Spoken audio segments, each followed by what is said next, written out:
seen before. The area of town I actually never go to, typically. I guess I can't say never because I'm going there now, but I haven't been on this part of town in 5 years or so. So, anyway, this is going to go ahead. There we go. Got it started. All right, so we're going to be making a left up here. Have this light. Okay, handled that good. Typically, things like this, well-marked roads, using traffic lights, Beta does very well. I've been finding. Now turn left onto South Clark Road. If you're wondering about the jingle bells, it's because we are using FSD Beta Santa version. So we got Santa sleigh and reindeer and snow effect coming down across the screen. And yeah, it's kind of cool. Fun for the holidays as Christmas is upon us. Alright, so while we're just kind of cruising up here a little bit, wanted to share kind of a quick thought for you too, because in my last video I had attempted an unprotected left across a 4-lane highway. It kept creeping forward, and took forever, and there were cars coming at a decent speed, like 40 or so miles an hour. Well, 40 if they're going speed limit, they're probably going 45. But anyway, I had a nice opening. It was like waiting for it to go, didn't go.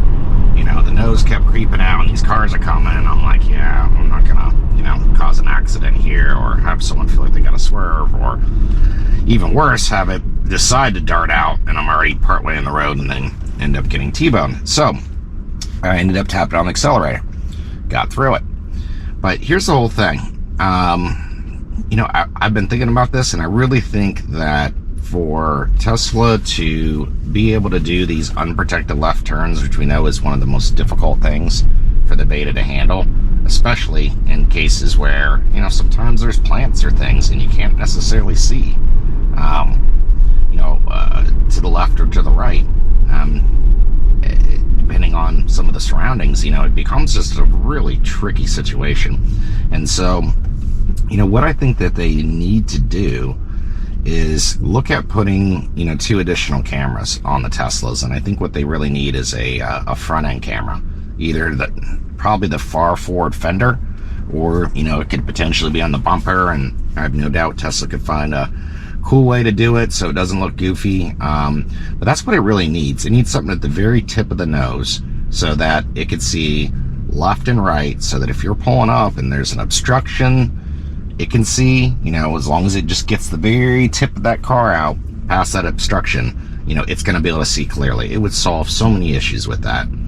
I know Tesla, claims that, vehicles have all the technology, hardware, etc. to be fully autonomous. I think we all know that's aspirational. I mean, I'm certainly very impressed with the tech that's in here right now, and it does handle so many things so very well, and it just keeps getting better and better with software.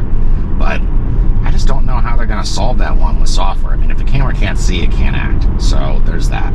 And as it stands currently, there's a lot of cameras on this car, but if the forward-facing cameras, there's 3 of them, and they're up here.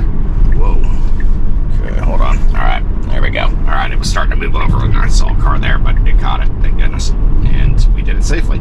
But anyway, so with these forward-facing cameras, if you got 3 cameras up here, how are you seeing, dead left and dead right? So, one of them, and I need to go check this, but I mean, one could be a 180-degree camera. They're out there, but the way you achieve that is with lensing.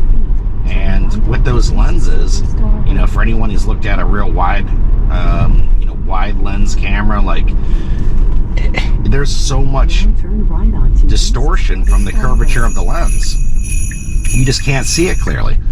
And yeah, you could, one could argue where you can use software to correct that. And I mean, there are some things you can do, but I just think the more you're having to do to achieve that, I just think ultimately the more issues and complications you potentially run into. And what an easy solve. Because one of the things that drives me nuts too, I mean, this is a Model S. This was not an inexpensive car. It has the 21-inch wheels on it. It's got the full self-drive Beta, obviously. Upgraded, trim. I got the better leather. silverish looking color. So all those things were exterior. Long story short, I mean, it's about $100,000 car, and it doesn't have even a parking camera. Which my last car, an Audi, had that, and it's the best thing ever. When you're pulling in a parking spot and the screen comes up with the front bumper camera, you can see, exactly what's there, and you can get into real tight situations or pull right up to that parking space bumper if needed, and it's very convenient. And so what I'm proposing is a fix, I think, for all. I think they can achieve those unprotected lefts if they have that front camera, and and I mentioned two, one left, one right, but maybe it's three and you got one forward as well. And I'm sure there's some other practical uses for that as it relates to full self-driving, like being down at that bumper level and being able to see, within millimeters, what's exactly in front of you for, tight parking situations or whatever else.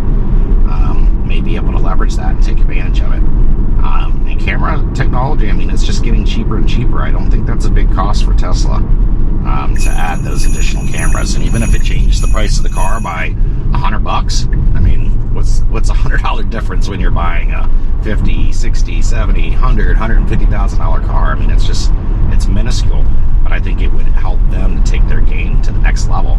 And by having that left and right camera, now you have a clear, undistorted view, and you can see straight down to the left or the right, at that intersection, and you can better measure, how many cars are coming, what lanes, what the, road situation is, the velocity of them. I just think that that's the ultimate solve. It's like right here, we're stopped, and there's a truck. You probably saw it, kind of up in this area as I was pulling up. But I mean, if that was a plant, and I've been to four-way stops where it's hard to see, and you really got to kind of creep up to look. That front camera, you just barely get the bumper past that obstruction, and you'd be right there. It's a hell of a lot safer than bringing the car up to this point where you got your entire front end hanging out to be able to see, because you have no other option. Even if this is a 180-degree camera, you're starting here, and you have all that car in front of you that's hanging out and potentially creating a risk. So anyway, that's my little rant for today, and what I think is going to need to happen. I hope I'm wrong, and I hope that they're right, and that the car's got everything it needs. But I don't know. I think to truly nail it down and nail it down right, they're going to need those cameras. I'm a big believer in the Tesla vision, and I think, versus using like radar or even LiDAR for that matter, I believe what the engineers and experts at Tesla are saying in that vision, and the whole premise that roads were designed based on vision, like human eyes,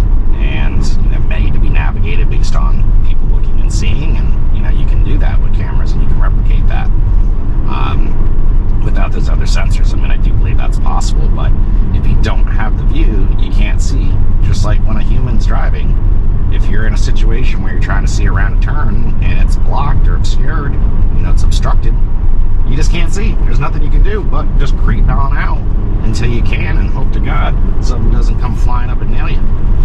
So, all right, coming up here, we got some cones. Okay. All right, I'm taking over. Oh, that was close. So, cars flying up this road here. That was pretty crummy there, Tesla. Don't pull out. Okay, good. All right, I'll kick the beta back on. Man, those cones were visible for a while. So that, as I'm talking about believing in the vision and how you can see, I'm looking at these cones while I'm just rambling with y'all and seeing that lane's going to end. And I'm like, all right, when are you going to move? When are you going to move? I wanted it to play out, hoping it was going to move over, because I was checking my mirrors and I saw there was a gap, and it was, I was thinking it would just kind of dart over, but it didn't. It just stopped. And so it put me in an awkward situation then, because that car that was giving us the gap, flew by, and I didn't know if it was going to dart out. So anyway, that's why I needed to take over.